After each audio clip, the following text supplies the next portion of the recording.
Bonjour à toutes et à tous, bienvenue à ce nouveau Good Morning Market. Nous sommes le mardi 29 juin 2021. Et au niveau du contexte de marché, écoutez, pas grand-chose à part un fait marquant, c'est que visiblement, on peut assister au retour du thème du Covid-19 sur les marchés. Un Covid-19 qui commence à gâcher l'humeur sur les différentes places boursières, notamment européennes. Alors en effet, le variant Delta qui est présent déjà en Grande-Bretagne depuis un certain temps, commence à faire son apparition dans d'autres pays de l'Union européenne. Alors effectivement, le repli d'hier des places boursières européennes n'est pas majeur, mais en tout cas, le rallye haussier, la hausse, se voit ralentir. Et hier, on a eu des places boursières qui ont clôturé pour la plupart dans le rouge. Le DAX a perdu 0,34%, le FTSE 0,88%, le CAC 40 0,98%. Alors à Wall Street, la séance d'hier était plutôt mitigée. Le S&P 500 et le Nasdaq ont clôturé à des niveaux records. Ils ont gagné respectivement 0,23% et 0,98%.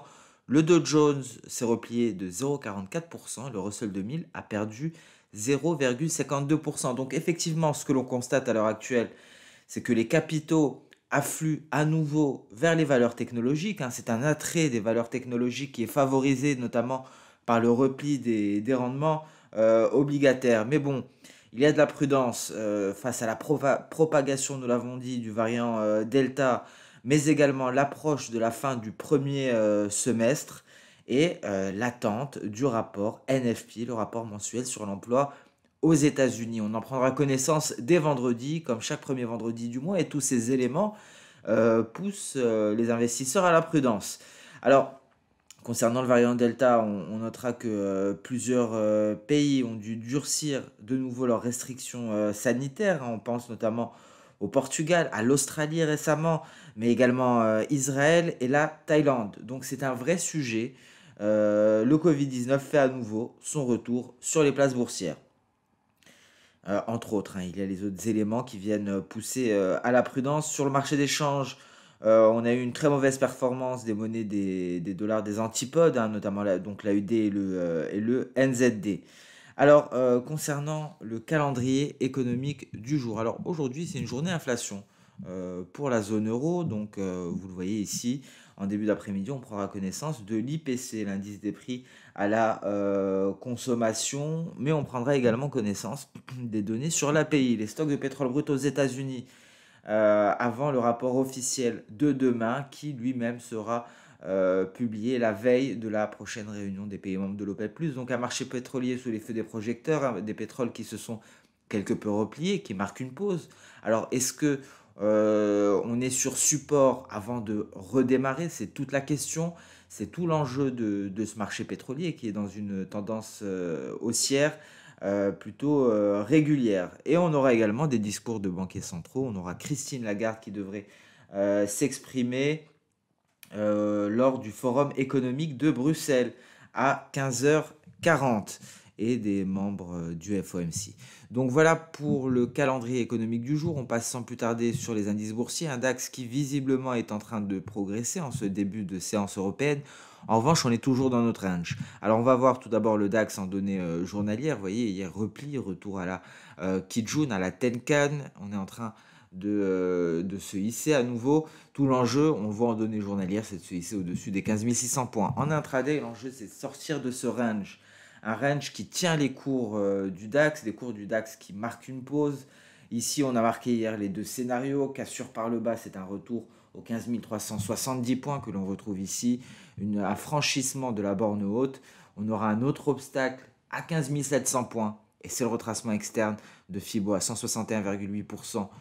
Très puissant celui-ci. Ce serait le dernier rempart avant les records historiques, voire de nouveaux records historiques qui permettraient de finaliser cette vague haussière et donc les 15 870 points. Voilà pour les deux scénarios. Pour le moment, le DAX ne tranche pas, toujours dans le range, légère hausse après avoir testé la borne basse en ce début de séance européenne. On verra, l'inflation pourrait avoir un impact, ça aura un impact sur l'euro bien entendu, mais également sur le DAX. Alors le Nasdaq, nouveau record historique, rotation sectorielle de retour sur les valeurs, sur les techs, record historique du Nasdaq, pardon. Et on est aux portes du retracement externe à 127,2%, une potentielle cible à 14 570 points pour le Nasdaq. C'est ce que nous fournissent les données journalières. En données intraday, on le voit ici, en données H4, on est parvenu à franchir la zone de résistance que l'on avait marquée. Ça en est suivi un record historique. En données H1, ça ne nous apporte pas grand-chose de nouveau. On est au-dessus de ce retracement-là.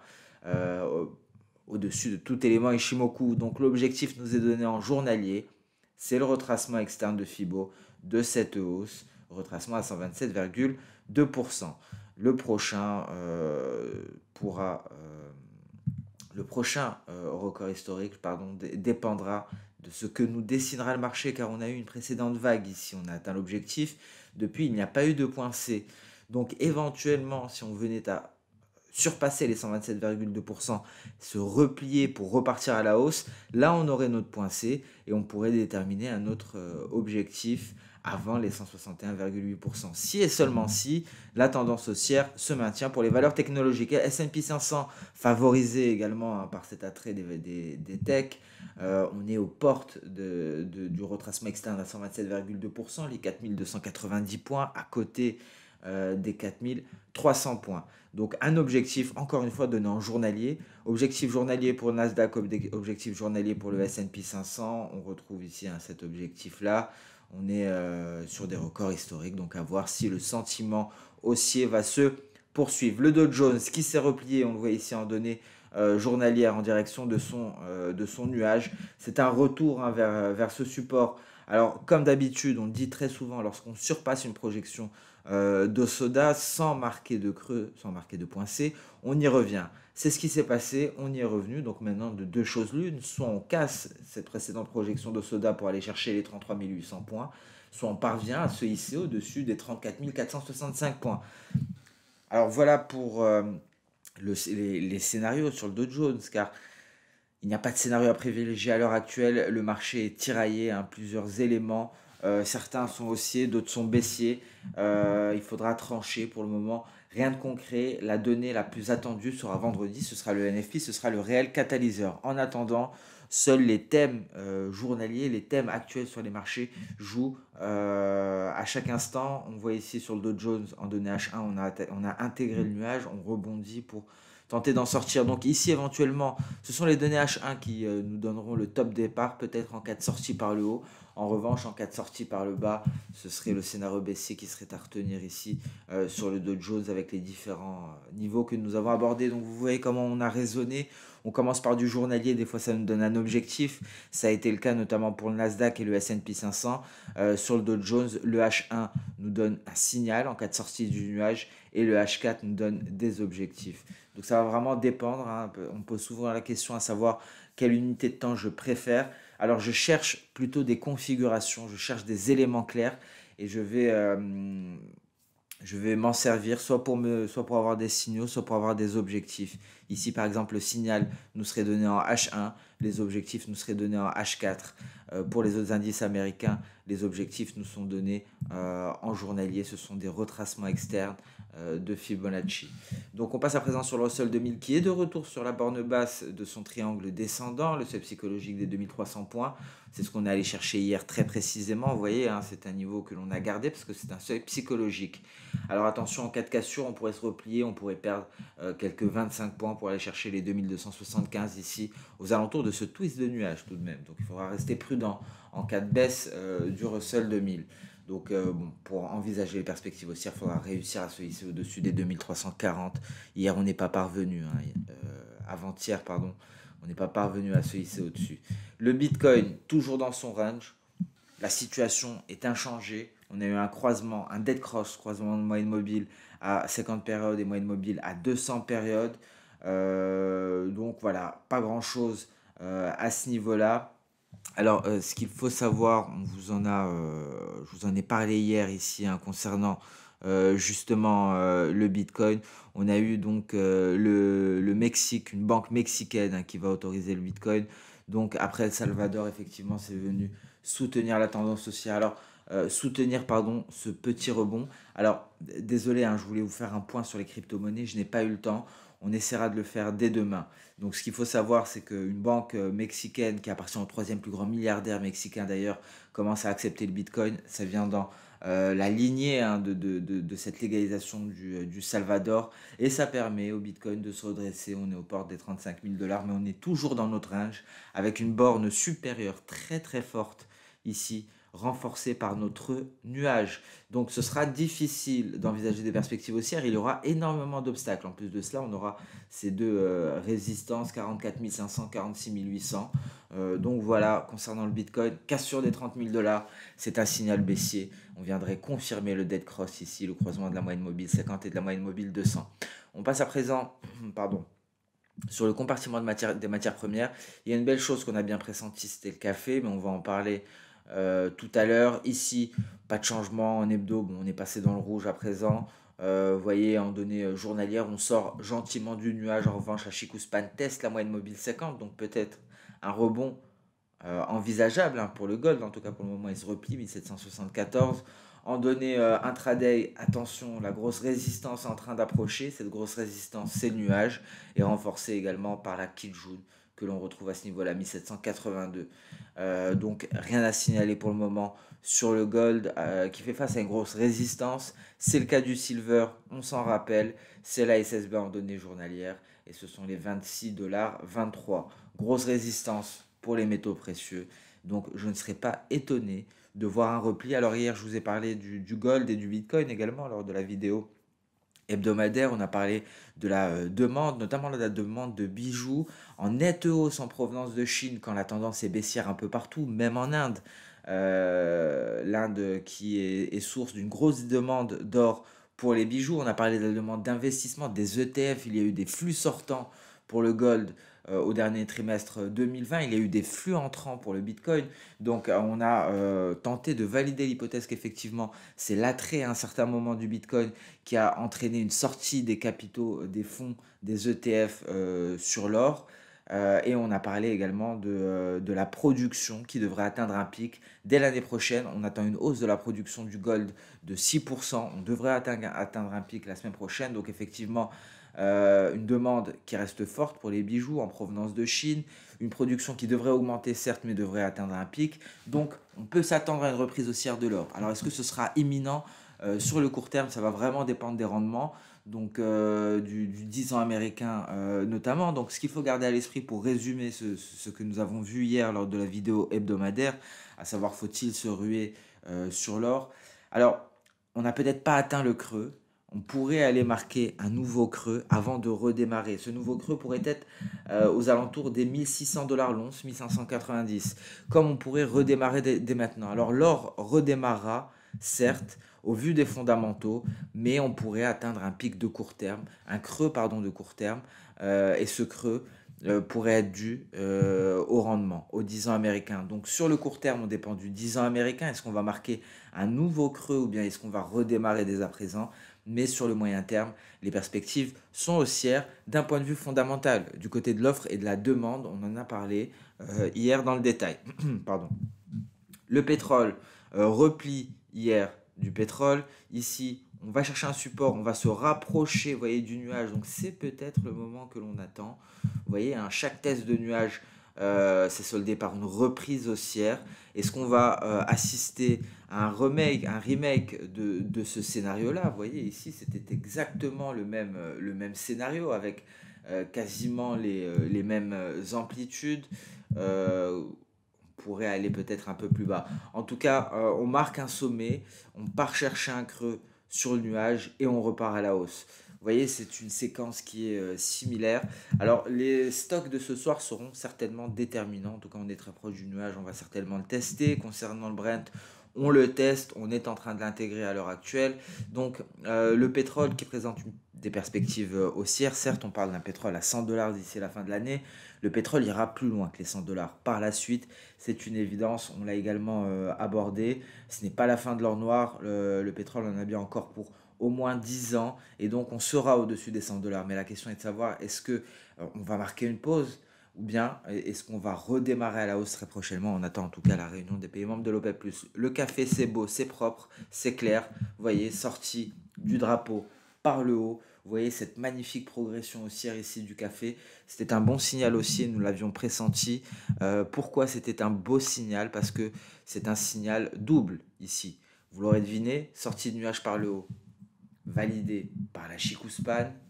Mais avant cela, on avait déjà notre signal chartiste, avec la cassure de notre drapeau. Donc ici, premier signal, validé par Ishimoku. Et on agrémente tout cela, on complète tout cela avec Fibonacci et des niveaux, vous voyez, qui concordent. Hein. Ici, par exemple, le retracement de 50% correspond à la SSB. Vous voyez, la cassure des 38,2% était une nouvelle confirmation du signal. Et c'est au moment de la cassure des 38,2% que la Chicouspan nous valide le signal. Donc, c'était très propre ici en termes de...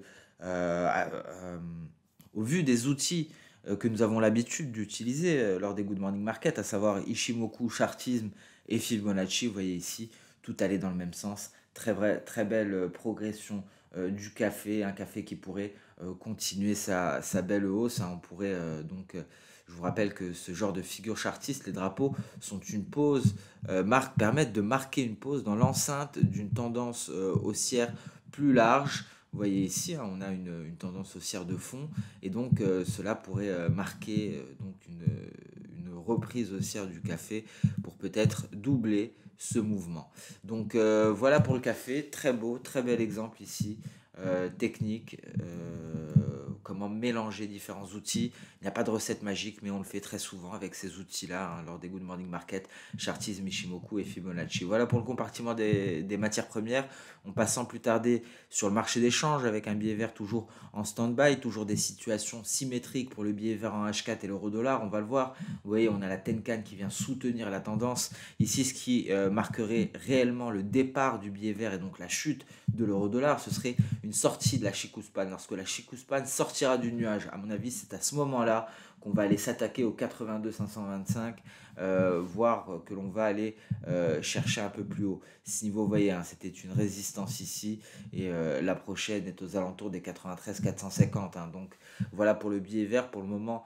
Un redémarrage aussi est le plus probable, et on a des situations symétriques en données H4, que ce soit pour le billet vert ou pour l'euro-dollar. Vous voyez ici le billet vert sur support, le nuage après un refus d'intégration, un rejet de l'intégration. L'euro-dollar, c'est la même chose, sous résistance, sous le nuage, après un rejet d'intégration dans le nuage. Donc perspective haussière pour le billet vert, perspective baissière pour l'euro-dollar, invisiblement qui est sous une grosse résistance en données H4. Vous voyez, en données D1, pardon, on a également cette oblique baissière qui vient renforcer mon nuage journalier. Donc on a des nuages partout sur l'euro-dollar, que ce soit en journalier, que ce soit en H4. Ce sont des grosses résistances quand le billet vert fait face à une situation symétrique. GBP-USD, on y va petit à petit. C'était un très beau scénario, on y a cru, il est en train de se réaliser, pour le moment en tout cas. Hein, vous voyez, on réplique ce scénario, hein, pour le moment. Donc je récapitule pour ceux qui n'ont pas suivi, c'est un scénario que l'on suit depuis pratiquement 2 semaines. Double top, donc double sommet marqué aux alentours des 1,42 400. Franchissement du nuage Ishimoku, donc repli après la formation du second sommet, et ici rebond. De la même manière que l'on a rebondi après avoir marqué le premier sommet.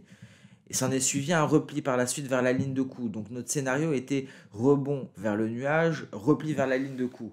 On y va petit à petit vers la ligne de coup. Dans tous les cas, il y a une grosse résistance, c'est le nuage. Et ce scénario semble se concrétiser de plus en plus, ce double top sur le GBP-USD. Alors pourquoi on s'y est pris si tôt? Pourquoi on en parle depuis longtemps de ce double top? Parce qu'effectivement, vous me direz, le signal est dans très longtemps, il faut une cassure de la ligne de coup. Mais si on arrive à pressentir une figure technique en se basant sur l'évolution des cours, on peut prendre ce genre de trade beaucoup plus tôt. Par exemple, à la sortie de ce range par le bas, on pouvait déjà initier une vente en ayant pressenti ce scénario. Et donc, on entre à la vente ici aux alentours des 1,41 au lieu d'attendre les 1,3680. Donc, vous voyez, toute l'amplitude que l'on gagne en tentant donc de valider ce genre de figure. Et ici, cette figure, ce scénario s'est vu renforcé avec le franchissement de nuage. Pourquoi? Parce qu'on franchit le nuage déjà, c'est un signal de vente. Certes, il n'a pas été validé parce que la Chico est toujours dans le nuage, mais ça pourrait arriver très vite. Et en plus de ça, on sait qu'à présent, on a une résistance. Le nuage, donc on est à mi-chemin à la finalisation de cette figure, mais on sait qu'il y a des obstacles à la hausse, alors qu'à la baisse, le champ est libre. Donc voilà pour cette figure, voilà pourquoi j'en parle depuis assez longtemps. Ça permet donc d'entrer en position plus tôt, et avec Ishimoku, on sécurise, si je puis dire, des niveaux, un franchissement du nuage. Il nous reste un tiers de la route avant d'arriver ici à notre ligne de coup. On remarque également en H4, grosse résistance, c'est mon nuage. L'USDN nous a refait le coup de la réintégration. Encore une fois, c'est la deuxième fois, donc rien à signaler à ce niveau-là. Il me semble que c'est tout ce qu'il y a à signaler. Rebond, oui, du GBP NZD, vous voyez, encore une fois, sur cette oblique baissière. Donc cette fois-ci pourrait être la bonne, hein. Je vous rappelle qu'il y a eu il y a eu plusieurs bull traps, hein, ici, plusieurs pièges haussiers. Premier piège haussier à ce niveau-là, second piège haussier à ce niveau-là. Ensuite, on a allé chercher la résistance, pullback sur l'oblique baissière. Peut-être que cette fois-ci sera la bonne pour franchir les 78,6% et donc aller chercher le seuil psychologique de 2.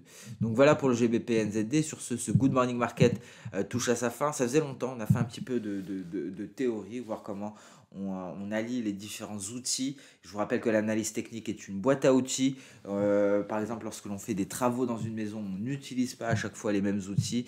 Selon le type de travaux, il y aura un outil qui sera plus efficace, qui sera adapté. C'est la même chose en analyse technique, selon le type de travaux, selon le type de graphique, le type d'actif. Certains outils pourront être combinés et donneront des bons résultats. Après, tout dépend bien entendu de votre vision des marchés. Certains font ce que l'on appelle du naked trading, c'est-à-dire du trading à nu, sans indicateur, sans rien.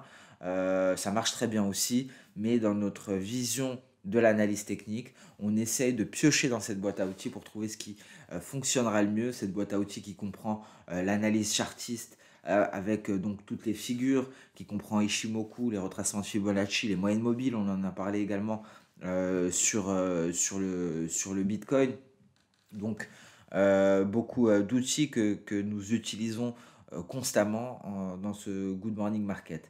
Donc sur ce, nous allons mettre un terme à cette vidéo. On se donne rendez-vous dès demain pour le prochain Good Morning Market. En attendant, je vous souhaite une très bonne journée.